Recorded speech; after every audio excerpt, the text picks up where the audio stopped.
guys, it's Joe Hill from the Seasons at McCall. We're going over the air conditioning unit right now. I happen to be here.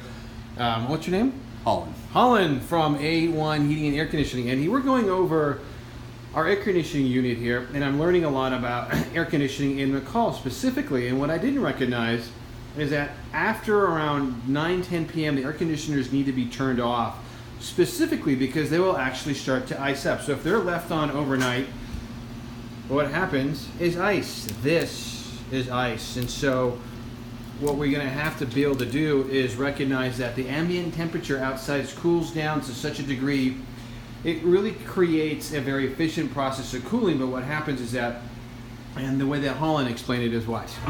Is basically your pressures drop to a level that the coil drops below freezing, and once it drops below freezing, it'll start to accumulate ice instead of moisture. And so at that point, it'll ice up, and again, it doesn't matter what our return air temperature is, it'll never be warm enough to thaw what's there. So as soon as it turns into a block of ice, we have no airflow across our coil, thus bigger blocks of ice. Bigger blocks, and then nothing occurs. And so you have basically just air flowing through the system, but no cooling actually occurring. Exactly. Well, no, the air won't even flow through the system. It won't flow, okay. No, because the air travels through here. Okay. And if this is a block of ice, then you have no airflow. Ah, understood. So and now that's why that side has airflow, but the compressor is shut. This side has no airflow, but the units are running. Got it. Now, there is a chance that it is low on charge. Okay.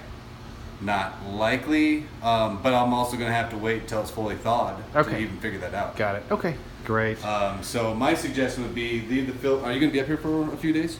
I live up here. Oh, okay. But anyways, leave the filter out, let it thaw, and once the airflow returns well enough to the house, try cycling the unit again and see what happens. Okay. If it freezes up again, then yeah, we probably have a refrigerant issue. Got it. So I mean, ultimately, people need to make certain that they turn off the air conditioners at night, turn them back on during the day, and that way we maintain a perfect balance on how the equipment's really designed to work. Right. Now, there are kits that we can install on the system. You hear the ice falling? Yep. There are kits that we can install on the system that will regulate the condenser fan motor for cold weather running. Okay. If you're having it to where too many people are leaving it on and this becomes an issue, but the charge is fine, then we can put a low ambient kit on there, and what it'll do is it'll regulate the power to the outdoor fan. Right. So when the pressure gets to a proper position, the fan will run. When it drops, the fan will stop, and it'll build that heat back up, and so then it'll stop this. Perfect. Got it. Okay. If that's the actual issue. So I mean, I would imagine somebody left it on overnight. Got it. Well, they did. I'm sure of it.